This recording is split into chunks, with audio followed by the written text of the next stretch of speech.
time. Hi everyone. I'm Brenna with Big Picture Learning's national staff. But I am here to present, well, kind of give a little intro to our awesome team at Nashville Big Picture that's going to be telling a little bit about their experiences this past year. And we're going to kick it off with Justin and Trevor, and they're going to be talking a little bit about their experiences being first year advisors during the pandemic of all years. So obviously we all know how many challenges this past school year has had for everyone. And so they're just going to give a little insight into their experience and how, they made the most of it. So Justin, Trevor, take it away. All right. Well, thank you so much. We sincerely appreciate the invite and your support, and Sam for reaching out and hooking us up with this opportunity. So welcome in, everybody. I'm Justin from Nashville Big Picture High School. And who's that other guy over there hanging out with me? Hey, guys, I'm Trevor. Trevor teaches biology. My content area is math, but we love serving as BP advisors. This has been our first year. Well, actually, let me back up. We're going into our second year. So this past year was our very first year as advisors. We've been teachers for a number of years, but first time diving into the BP family and framework and model. And I, for one, love it. And I'm sold. So it's really cool to be able to teach your passion, right? Mine being math, Trevor's being biology and science, and what is it, horticulture, I guess, or plant science, Trevor? Vet science too, you do some of that? Yeah, all that. Yeah. So it's really great that we have the opportunity to teach and, engage in our passion, but also to learn and know on the passions of our students and see them enjoy that and support them in their journey. So it's kind of, it's all that in a bag of chips at BP. So we absolutely love it. So I'm going to share my screen. That seems to be the cool thing to do in Zoom meetings, is to share your screen. So here's what we are for today. So again, Trevor and I are first year advisors. We just wrapped up our first year, and it was a unique experience. It was our, again, first time as advisors at a BP school, and it happened in 2020, 2021 during the lovely COVID coronavirus era. So we definitely had a unique experience as first year advisors. So we just wanted to share with you on our experience, since it I would say is quite unique, and sort of what we learned from that. And share that with the BP fam. So I found this video. Some of y'all may have seen it. Brenna says she had not shared it with her a moment ago. It's about 30 seconds.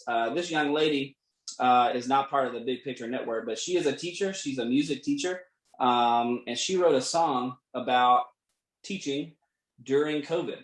And it probably hits home to a lot of us, probably all of us. So I would like to play her song real quick for us. It's real short, so I hope that you enjoy it.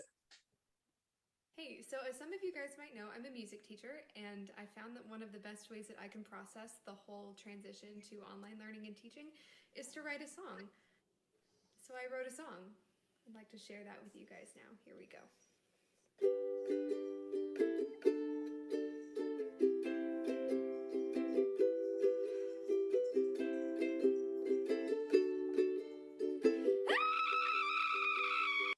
Yeah, that's it. That's the song. So that's kind of how me and Trevor felt a little bit, because we had not only a new school and a new sort of model to learn, being BP folks, but we had to learn at the same time as all that how to navigate through the education world during COVID. So it was a lot. And a lot of times that's kind of how I felt. I just wanted to scream real loud. And sometimes I did. But we made it, and we're better for it. So I thought about this too. Trevor, I don't know if you can concur, maybe. I thought, you're a first year BPL advisor. You've been to 2 big bangs. This is my second big bang, but I've never been to a big bang in person. I have only heard, Trevor, have you heard like that Big Bang in person is like the best ever? That's what they say. That's what they say. I can't attest to that. I've never been to an in-person Big Bang. I would love to. I look forward to attending an in-person one next year because I've just heard they're all the rage. But anyway, second time around, never been in person. So that's how you know, hey, we're the newbies and we came in during COVID. So just a little about our experiences. I'm going to shut up and let Trevor go first. So we'll just share at this juncture a little bit about, what our experience was being a first year advisor and doing so in the virtual setting. So I'm gonna let Trevor hit it first. Okay. Well, I'm going to pull up my little sheet that kind of reminds me of stuff, but really it was kind of just different because I had some experience in CTE and career and technical education, teaching agriculture. And I just started teaching science as well. And I knew what I knew, but I had to learn about big pictures model kind of on the fly. And I feel like having a CTE background kind of prepared me for it in some ways. But, I had freshmen, and I guess that was sort of a good thing coming in to big picture to have freshmen because we're all learning together. And so that was actually kind of like a pillow for me, sort of a blanket. I was able to say to them, if I don't know something, I'm going to find out who does. And I will take care of you. I was like, I'm here to be your ambassador, but I know who I'm talking to also. I would say that I just felt really supported. I felt like I could lean on other people. It was cool because I felt like our team, we were all in it together. Like no one was really an expert in this. And and so that was sort of also really helpful. And then I don't know. I think not to brag, I've always kind of been a little bit tech savvy. I try to downplay that because there's a lot that I don't know. But when it happened, I was sort of like, all right, well, bring it on, I guess is kind of how I felt. But then there was a lot that I knew was going to be crazy. And there was a lot of questions I had. And I think that really we worked as a team, and that's kind of how I survived it. I had a really great grade level team. I had a really great administrative leadership. And Justin, help me out here. What kind of stuff should I touch on? Do you know? Man, just talk from the heart. Yeah, that's kind of what that's kind of what I'm doing. And I kind of just had to do the whole thing by faith. I was like, I'm going to admit when I don't know what I need. And really one thing that was cool is a lot of the more experienced teachers and advisors actually gave me opportunities to shine and to bring my own contributions. And instead of just being like, all right, well, we're all going to panic and we're not going to give you any responsibility because you're so new. Like I was able to be like, I'm so new. And they were able to be like, we see these things that like we actually want that you seem to be good at. So you talk to us about that. And so that was really awesome. And one of the things that I learned that I think I'm going to take with me, whether we're virtual, like fully or not, just completely in person, is this use of Microsoft bookings, just knowing my students can access me kind of as their person, as a resource. If I'm their advisor, obviously as their ambassador, but if I'm just their content teacher, like in biology, I'm sort of just as accessible as, a personal trainer would be out in the real world. Like you can make an appointment with me. Let's have a one-on-one. Let's talk about stuff. And that was like my first year doing that. And that was amazing. Yeah. And I'll concur with what Trevor said.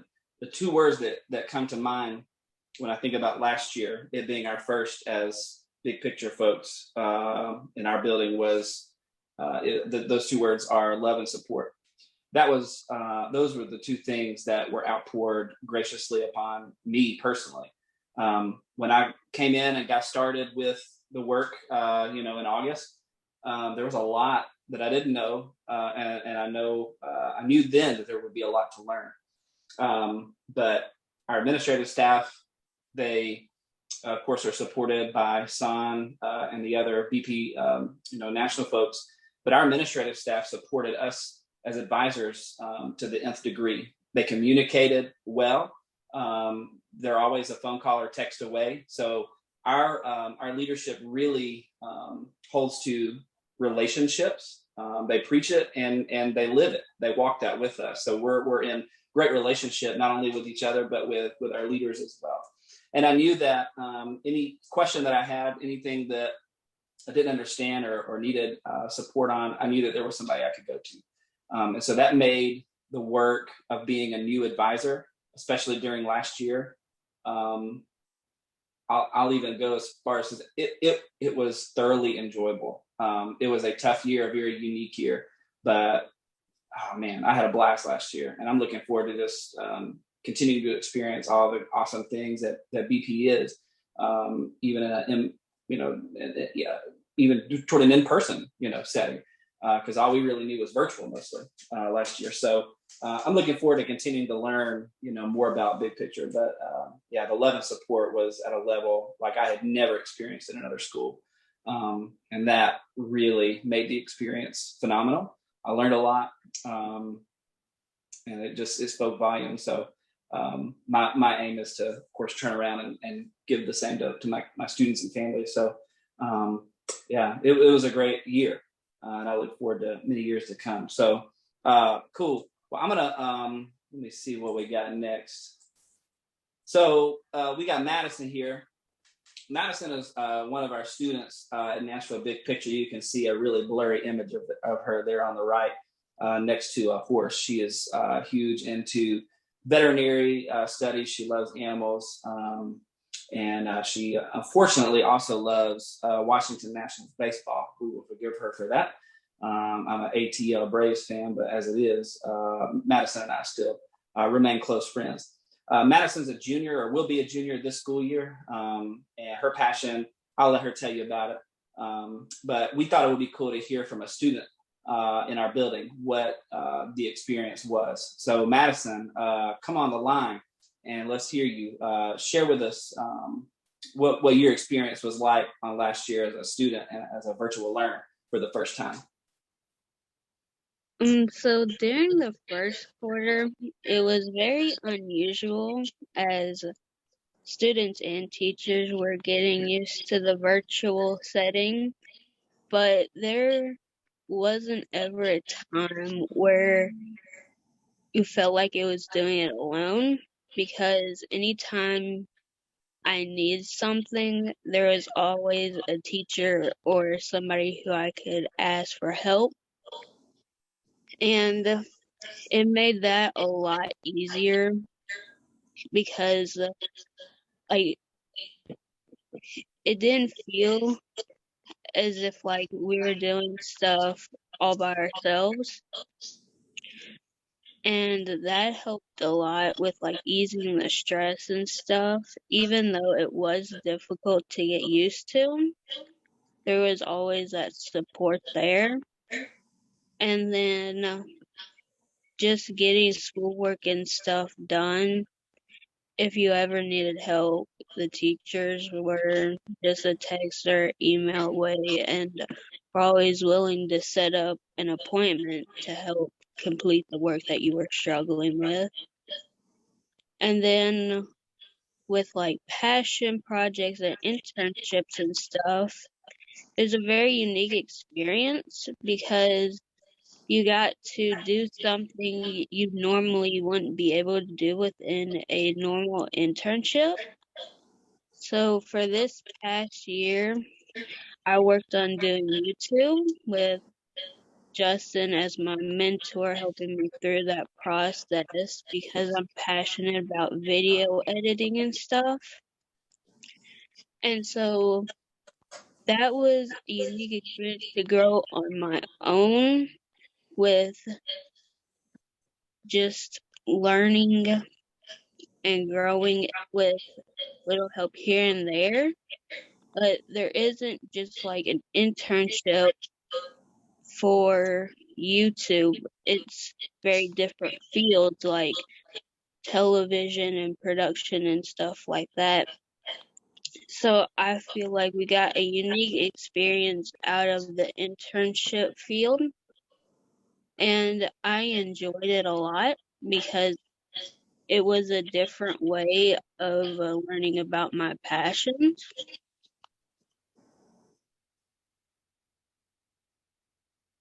Yeah, and that was I thought a really cool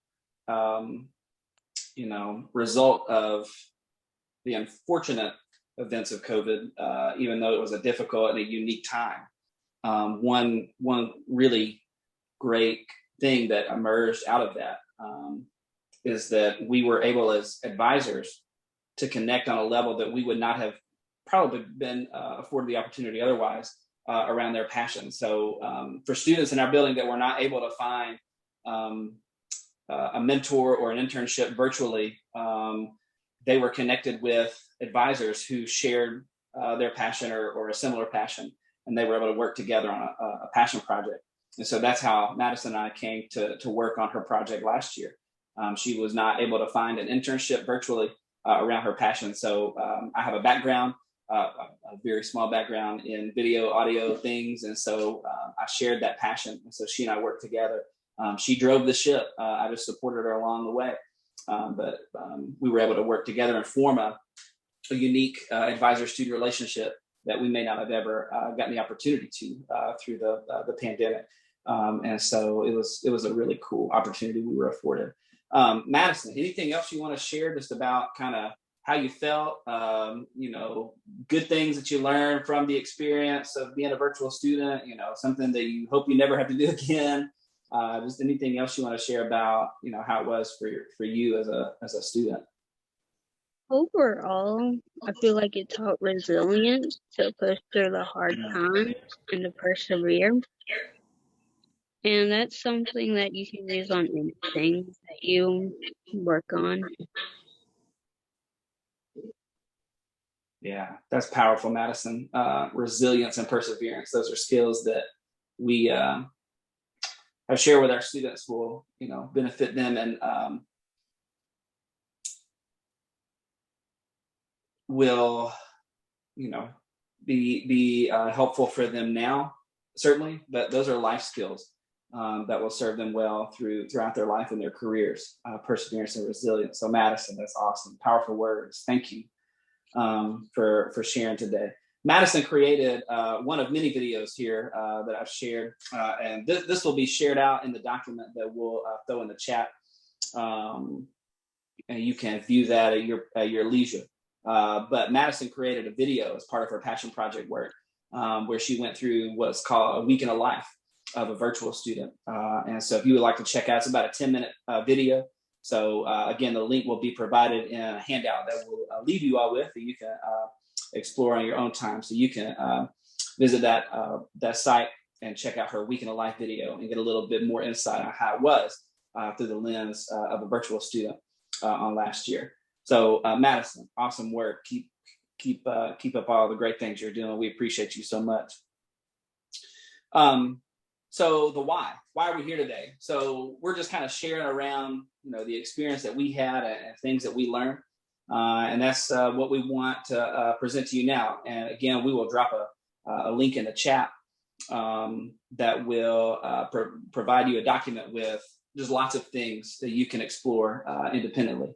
So here's just a few of those. I love the phrase iron sharpens iron. So we just wanted to quickly share some things that we learned, some little tools, tricks that we picked up along the way in our experience last year in the virtual space and as new advisors, and just share the love and share the wealth. So let me pull up real quick that handout. And again, this will be shared with you before you depart. If I can enlarge it, that would be awesome. That's not it. Excuse me one moment. There we go. So there's some cool technologies. Trevor, you want to talk about just a few of these, just real super quick? And there's a link where you all can check them out in a deeper way on your own. Trevor, what were some of these you wanted to highlight? Yeah, you'll have to excuse my pronunciation on some of this, but I call it Panopto. I don't know. Yeah, I think that's it. No. But that was really cool, and that's one thing I liked about it was I had some students that just because of the virtual situation and some of the dynamics in their living situations, they really found it hard to do like the family meeting and the exhibition at the same time. And so in those cases, I was sort of like contacting the family, talking on the phone, and then was like, all right, how are we going to do this exhibition? And Panopto is real cool because it's a way you can screen record, but without having to know a lot about things like Zoom or Teams, Microsoft Teams. Like, you don't have to host a meeting. It's free. It's super easy. The best thing about it is how easy it is, and you can do all the same media sharing that you would do in Teams or Zoom. You can move between Excel files and videos and whatever you want. And so it almost just is so intuitive. It's like it does its thing, and you just like look at it and it works for you. It's so easy to use. And so I loved that. And then we did Wix for our students' portfolios, their e-portfolios. I found that students needed a lot of support at first.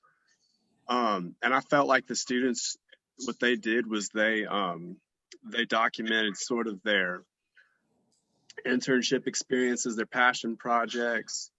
And then I actually gave my biology students an option to use Wix for their fourth quarter project-based learning. And again, there was like a little bit of support that was needed. And I kind of had to let them know, hey, like, as long as you show the content and you have the parts in place, then you're free to be creative. And once students realize like that they had the creativity and they had the control, then those were some of the best products. So those are a few of the technologies that I used. Yeah. Again, we've listed a number of them here with links that you can visit the sites and read more about what they are and what they do. Those are two awesome ones. One that Trevor shared with me just today, we just added it last minute, Classroom Screen.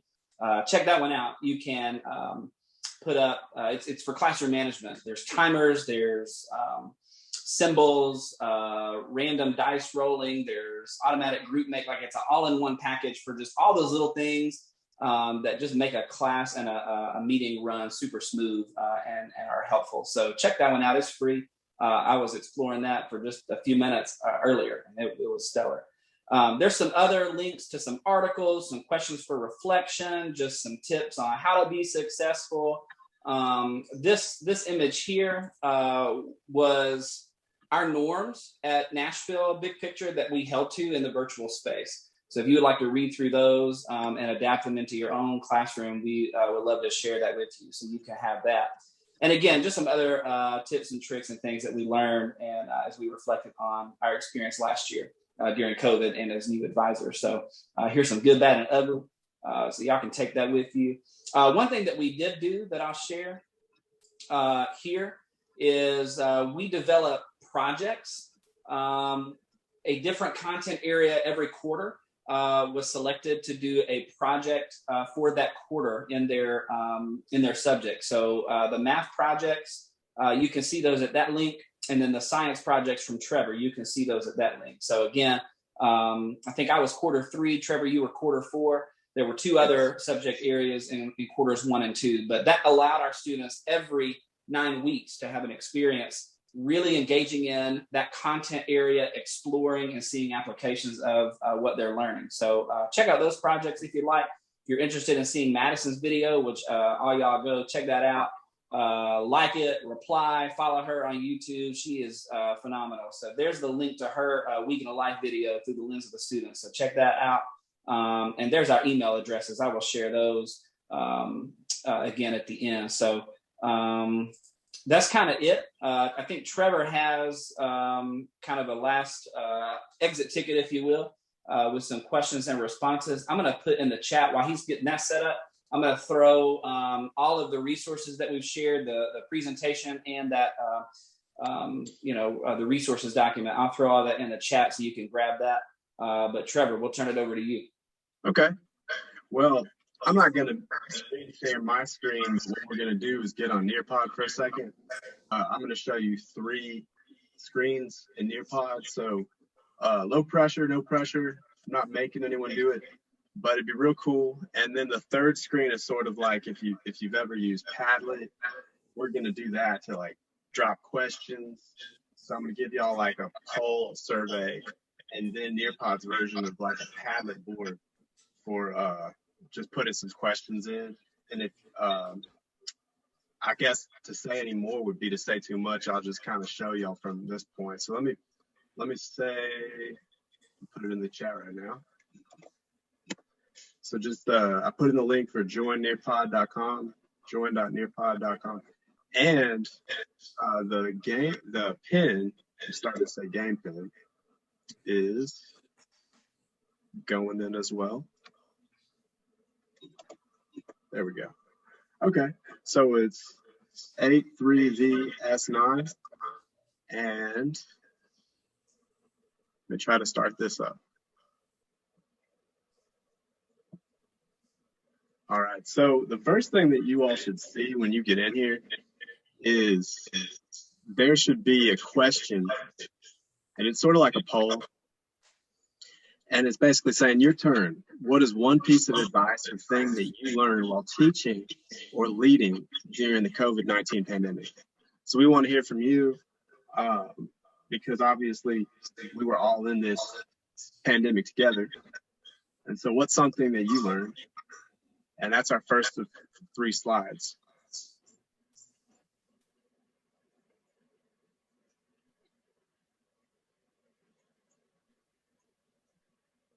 I'll give y'all a few seconds for that.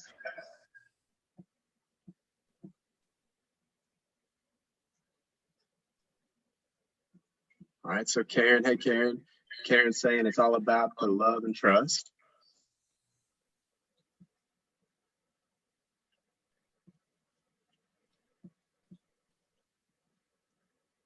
Recognize what you can and can't control. Focus on what you can.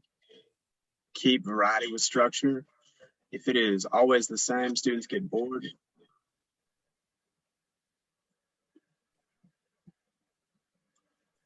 Give yourself and others.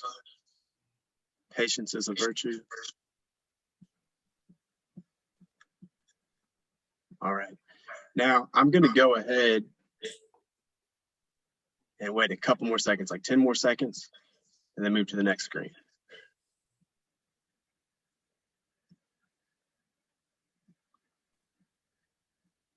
It almost kind of sounds like what we're saying is going with the flow, give love, be patient. Okay. And I apologize if we're moving too fast. I just want to make sure we're starting in on time. This next one is saying, which adjective best describes your experience teaching or leading in a school during the COVID-19 pandemic? And I just like words, like one word is so powerful. So how did you feel? Was it awkward, difficult, fun, rewarding, confusing, easy? Scary at times. Yeah.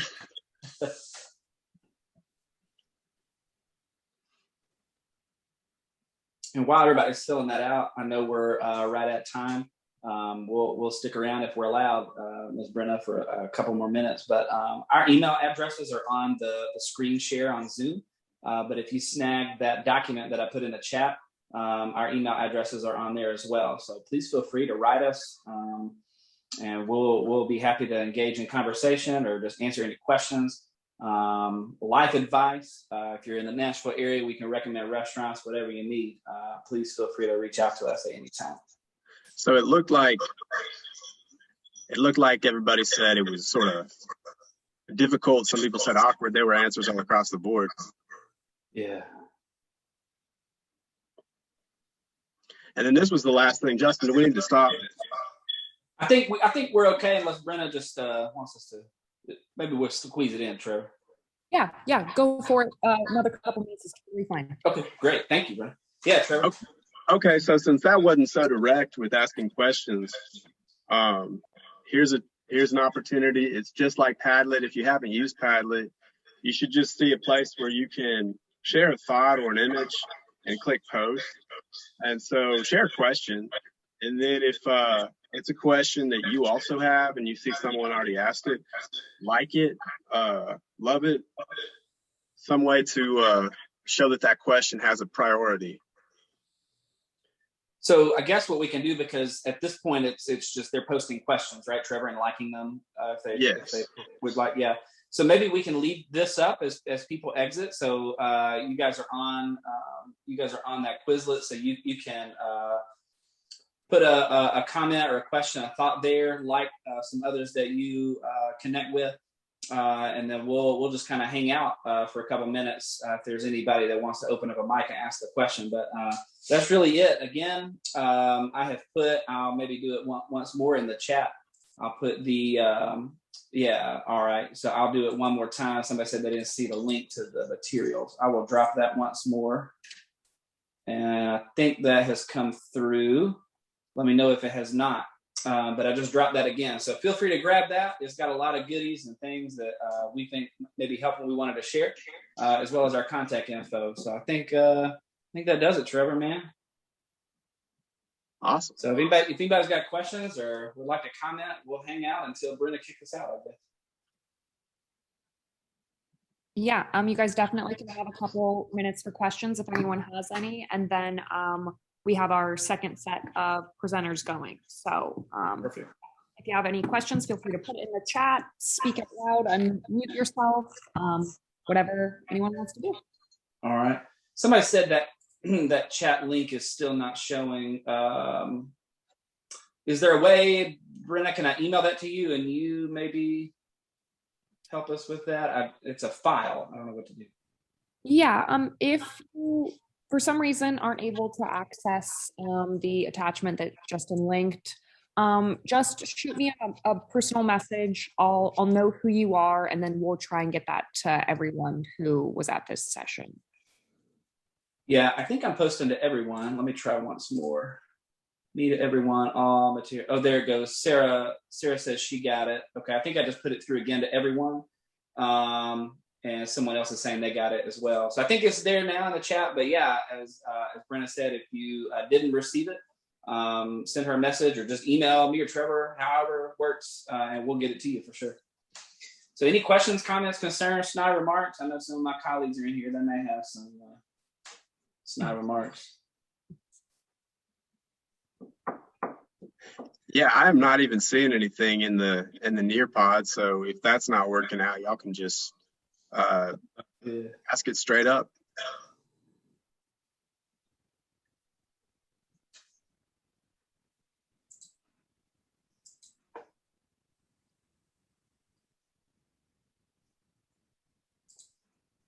All right. Well, if there are, all right. Then I think we should keep chugging forward. Justin, Trevor, thank you so much for sharing about your guys' experience. I know for all teachers, this past year, inching up on 2 years almost, has been insane. And so I really appreciate your insights, and I know everyone else does too. So thank you. Well, we thank you and appreciate everyone for coming. Again, reach out to us if you would like. We'd love to chat. So thank you all. Appreciate it. Thanks, Trevor, Madison, and Brenda. Appreciate y'all. Yeah, and so just make sure to stick around, guys. Justin, if you could stop sharing your screen, that would be fabulous. And so what we're going to do now is we're going to kind of phase this session to the next set of presenters. We are going to hear from 2 other Nashville Big Picture advisors who are going to tell us a little bit about what they do for passion projects and that fun stuff. And so I believe that we have Zach and Josh here to tell us a little bit about that. Zach, Josh, are you guys here? Yeah, can you hear me? Yes. Awesome. Okay, so Josh said he might not be able to make it. I don't see him on. I was looking through participants earlier. So if he's not on, then I can definitely take over. That is perfectly fine. We good to start? Yep. Yeah, go for it. Okay, awesome. All right, so let me share my screen real quick. It's been a while since I used Zoom. We normally just stick to Teams. I prefer Zoom over Teams personally, but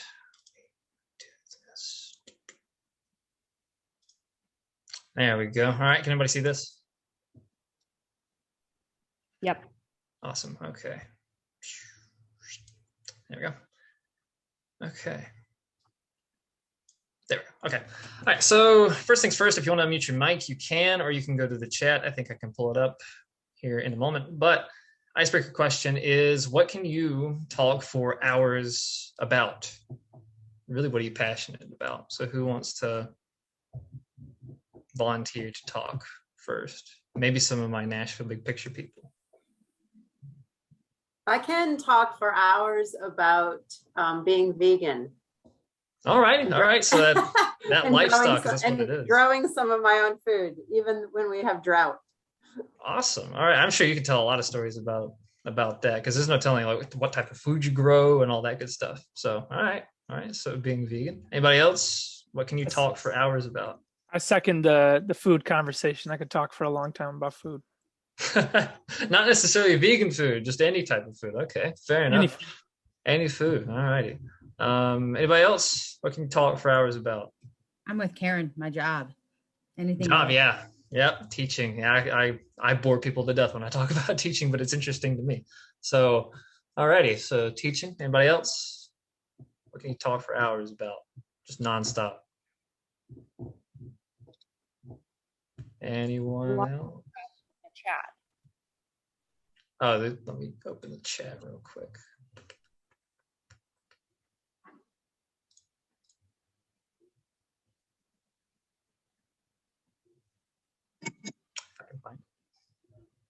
Aha, here we go. It was hidden.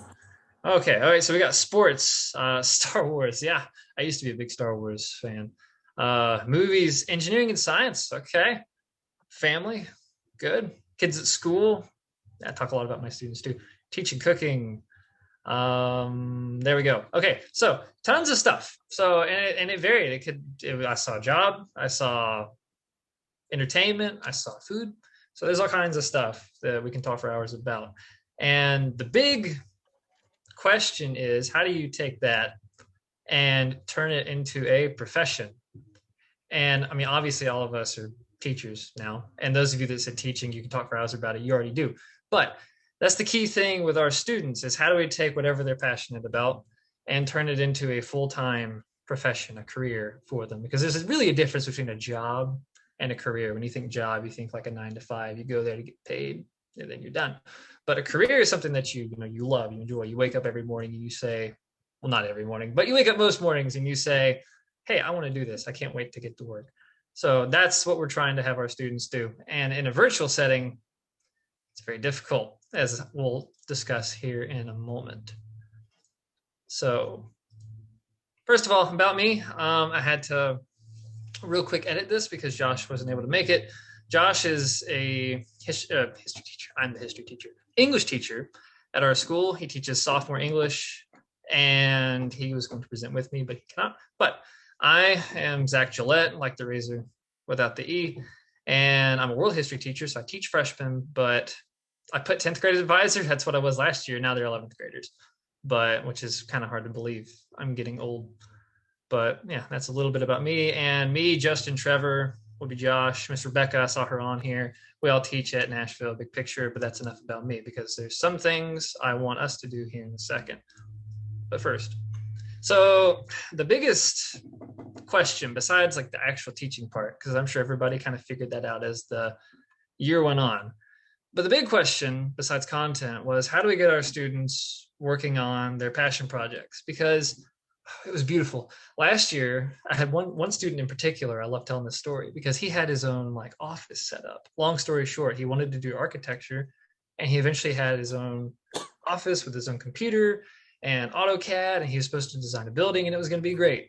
And then COVID happened, and then we couldn't do that anymore because he just didn't have the office, couldn't go to the business, and there was a ton of problems. And I'm sure all of you have had similar stories with your students where they lost whatever internship they were at because COVID happened. So you have to transition to online.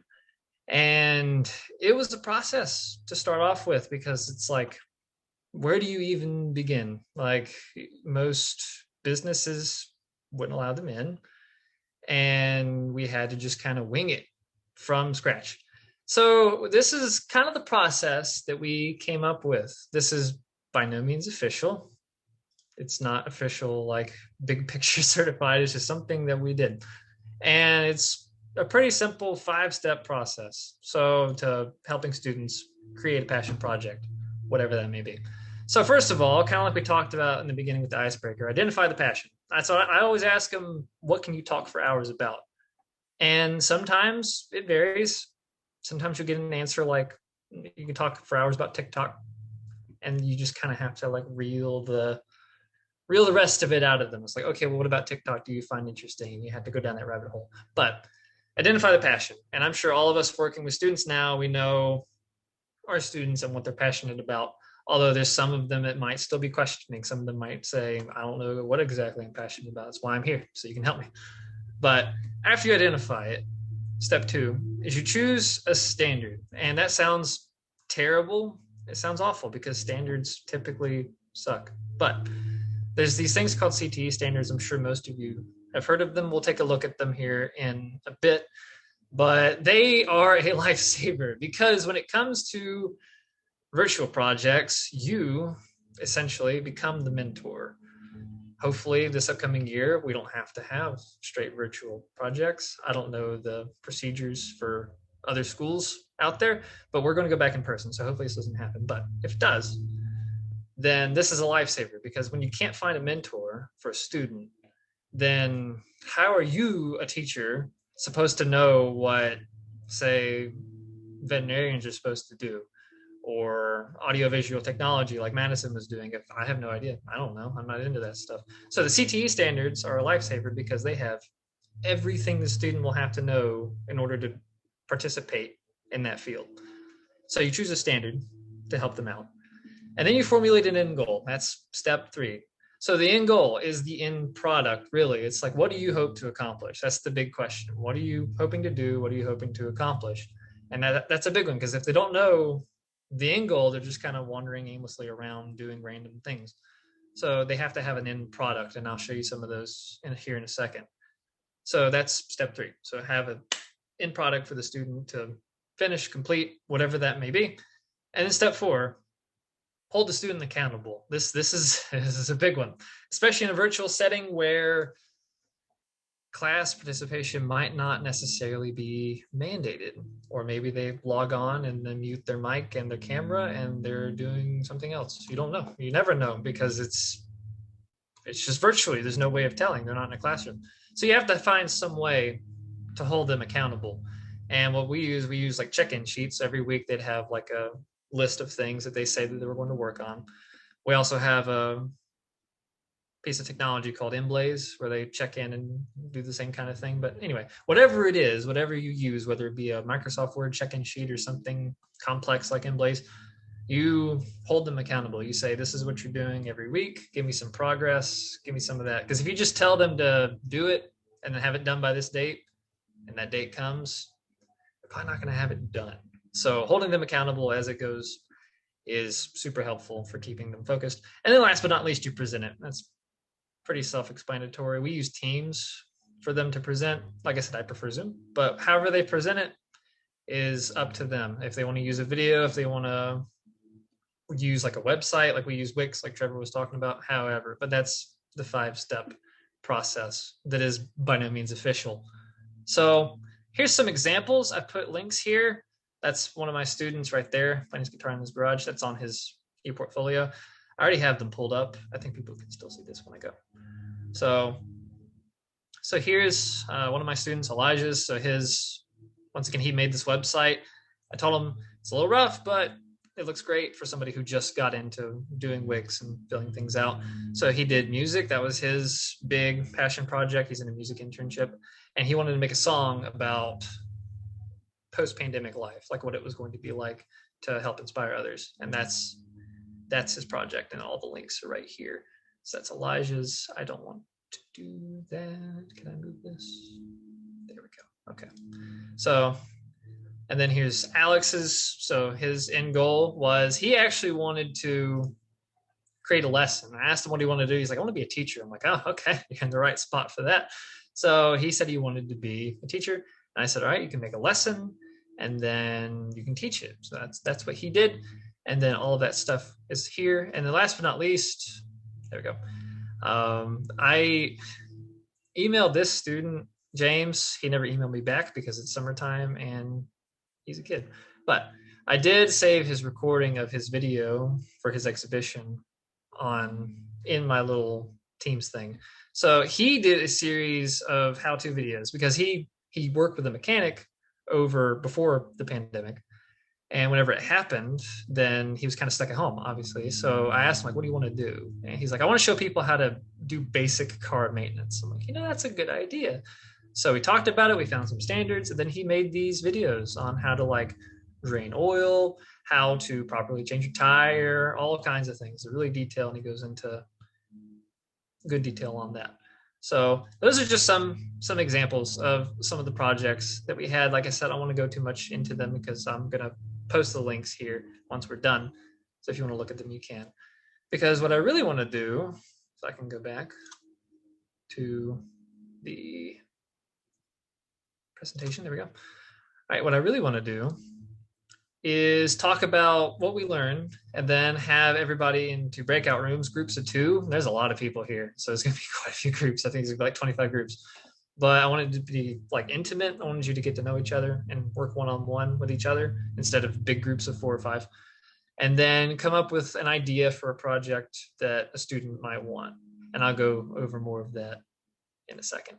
But what we've learned from this online passion project experience is that structure is key. It kind of goes into the whole like student check-in thing, holding them accountable, things like that, having set checklists for them to fill out as they go along. All of that is key because if they didn't have any structure, they're not going to know what to do or how to do it. It's basically like a roadmap for them. Without a map, you're just kind of driving, and wherever the road takes you is where it takes you. We don't want them to do that. So second, allow the students to do most of the talking whenever you check in with them. Because if you start saying, did you do this, and this, and they start saying, yes, I did that, no, I didn't do that, they're not really participating in their own learning. They're basically just doing what you tell them to do. So whenever we would check in, I would say, hey, what have you got? And I would just sit there and I would let them explain to me what all they had, what all they were missing, what all they were working on, what all they learned, whether they liked what they were learning. Maybe they wanted to change their project up a little bit. So allow them to do most of the talking and kind of take the wheel in terms of their project, because it is their project at the end of the day, and it's all about getting ownership of that. So the third thing, which I'll go over here in a second before we start our groups, CTE standards are a lifesaver. I mentioned it before, because you hear CTE standards and you're like, that's boring, that's awful. But getting the students acclimated to that, and they're still not 100% there, but getting them acclimated to it, getting them used to seeing it was amazing, because every CTE standard is like a project in and of itself. So it really helps them kind of hone in on what aspect of, say, veterinary science they want to do. Maybe they want to work more with like the technical side of things, or maybe they really want to research like different types of animals and the specific care for them, or it just all depends on the standard that they pick. So they're a lifesaver because they really prevent you, the mentor in this scenario, from having to do a ton of research and having to look into stuff that you know really nothing about. So the fourth thing that we've learned is the holy trifecta. So the weekly communication with the parent, the mentor, if there is one, and the advisor. So that's what the student communicates with on a weekly basis. So making sure the parent knows what they're up to, what they're doing. So just emailing, calling, things like that. Make sure the mentor is okay with working with them. We had very, very few mentors in a virtual setting because, these businesses are more worried about staying afloat during COVID, and they really no fault of their own. They're really not focused on letting kids into the business and that kind of thing. So if the mentor was there, which there was a couple, making sure that they were kind of on board with the whole passion project process. And then the advisor, that weekly check-in with us, the advisor, at least once a week, most of the time. More than that, making sure that their project is going well, make sure they're not behind, making sure that they're not straying off the path, that kind of thing. And that kind of goes in with the 5th point, weekly check-ins. I can't emphasize that enough. So, and that student that I mentioned that I had that was an architect, he made that picture, which is pretty cool. But so I've done a ton of talking, and I apologize for that, because what I want us to do now is I'm going to, if I can go to the next slide, here we go. I'm going to pair you off in groups of 2, and I think we have like 50 people in here. So it's probably going to be 24, 25 groups of 2. But what I want you to do is after I pair you off, I'm going to post this link in the chat that has, it's the Tennessee CTE standards. I know most of you aren't from Tennessee and you don't really use these standards, but every state typically has its own CTE standards. So I think all you have to do is just Google it and it should pop up. But for the purpose of this little activity we're doing, I guess we'll just use the Tennessee ones. And then you're going to go on here, and this is what it's going to look like. Like I said, after I post the link in the chat, which I will do right now. I would subscribe to his car maintenance channel as well, whoever said that. He's really good with cars, him and his dad. There we go. All right, so there's the link. And this is what it's going to look like. If it'll click. There we go. So you're going to come here. And these are all the different, they're called clusters. So if you want to be, say, a vet, then you're going to be in health science. And it's going to be all these different types of things. And if you want to be, say, architecture, you're going to be an architect. You're going to go architecture and construction. Here you go. You're going to click on it. Level 1 is going to give you these standards. And each standard is different. And some of them have to do with safety. If you scroll down far enough, it's all about exploring. You'll see different things like, here we go, accurately identify a wide range of hand and power tools using the construction trades, striking tools, cutting tools. So if you want to do a project on the different types of tools and maybe display how they function, that would be a good project for that. There's your standard, boom. And there's nothing saying you can't use more than one standard, but it's easier just to keep it 1, maybe 2. So for this activity, whenever I break everybody off in the breakout rooms, you and your partner are going to pick a standard that a passionate student is interested in. So your hypothetical passionate student, and you're going to just brainstorm a project based on that standard. So you're going to, as a group, come up with, a project that one of the standards has to deal with. So it can be any cluster that you want. If you want to do, say, something in the medical field, you can. If you want to do law, you can. Anything that you're interested in as a group, you can just kind of pick it and then just kind of browse through it. We'll take about 10 minutes, not too terribly long.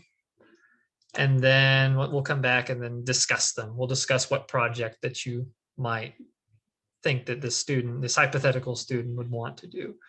So before we break off, any questions? You can unmute, put it in the chat. This will be graded, just so you know. Okay, if there's no questions, then I'll do breakout rooms. I'll stop sharing screen first of all.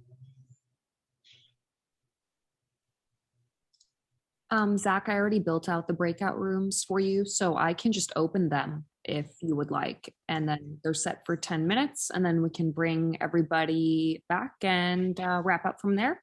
Awesome, cool. Sounds right. I think everybody's back. Awesome. Okay, so does anybody want to talk about what their group discussed in terms of like a project?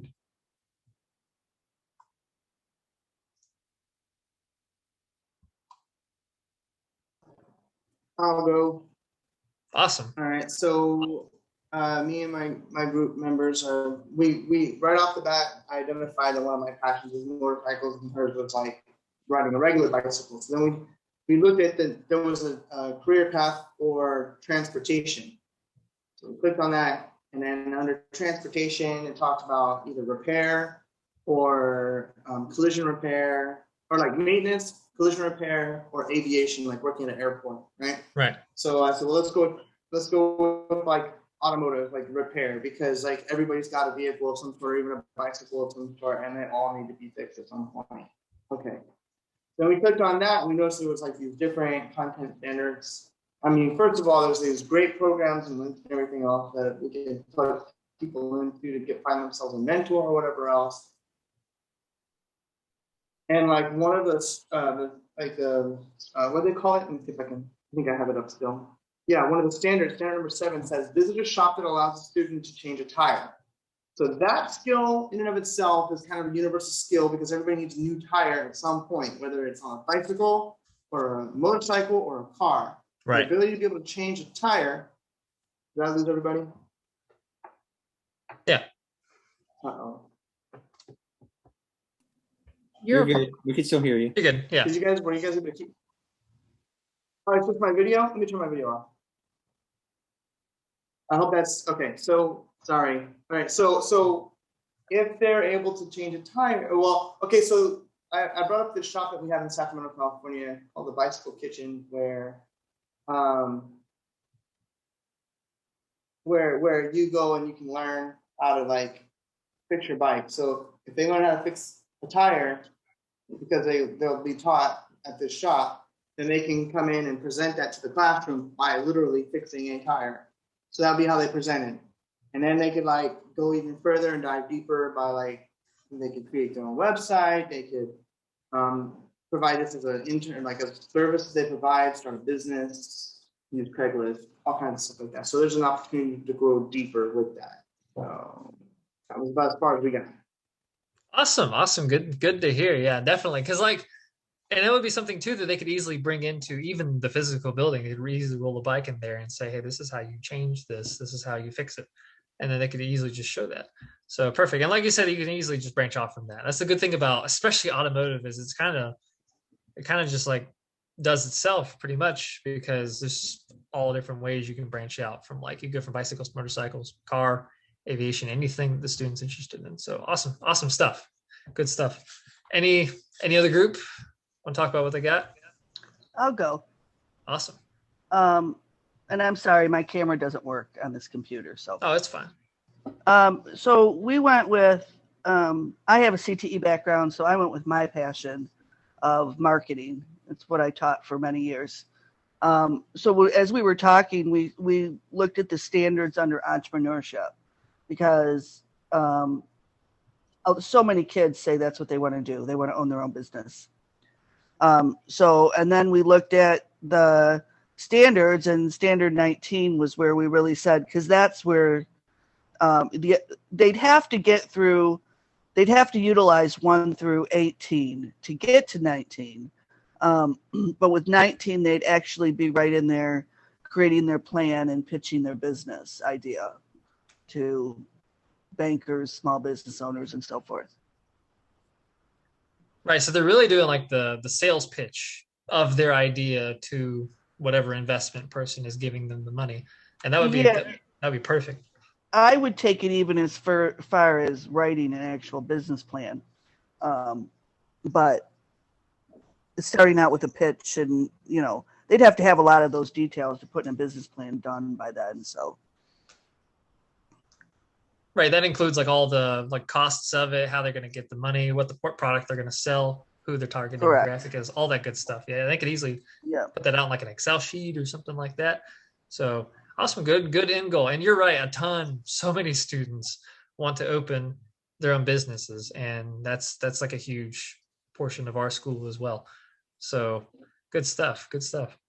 So any other groups want to talk about what they got?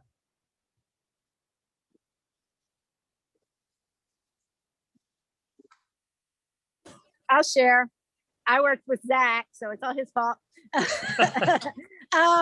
But in the line of opening your own business, I had a student last year who was super interested in selling high-end sneakers. And Zach put it like, he's a scalper, but for sneakers. I'm like, yeah, he buys them and then he resells them for higher, the rare kind of high-end, like when a new set of Jordans comes out, but there's a limited number.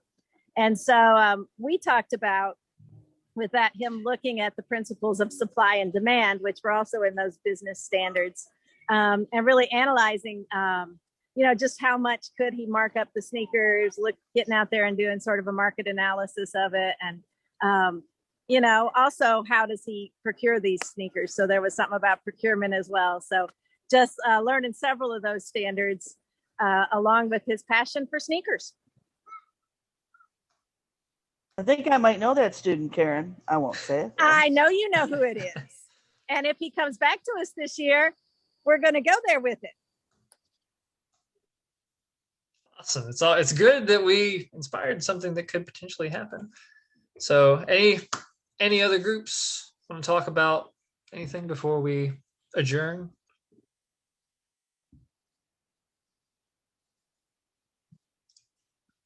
Okay, so one thing I do want to end on, I want to end on a hypothetical.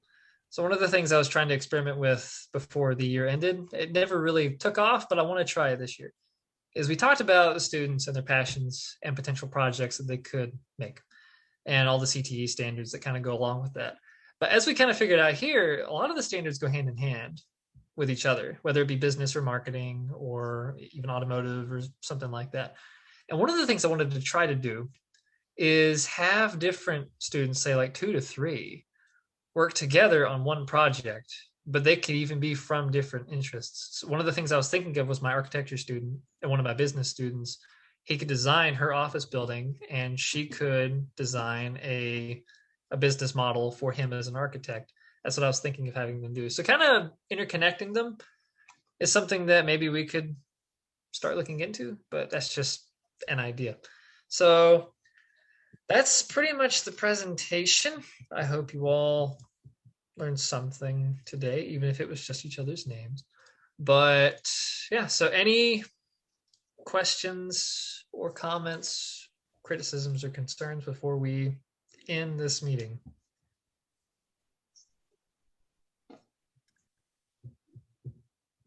Well, I am just going to wrap us up by saying, Zach, thank you so much for your presentation. It was super insightful. I love the model that you guys are using over at Nashville. So I really hope that that was informative and interesting for all of our participants. And also thank you to Trevor and Justin for their presentation as well. If you don't know a ton about Nashville Big Picture, please go to their website and check them out. Their students are doing amazing things in their community. And so just one quick logistical thing, there is a link in the chat to give feedback on this session.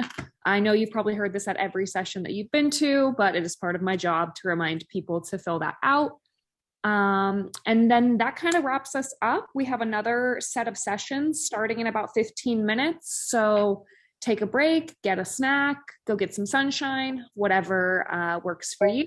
And we will see you back in about 15 minutes. Thank you, everyone.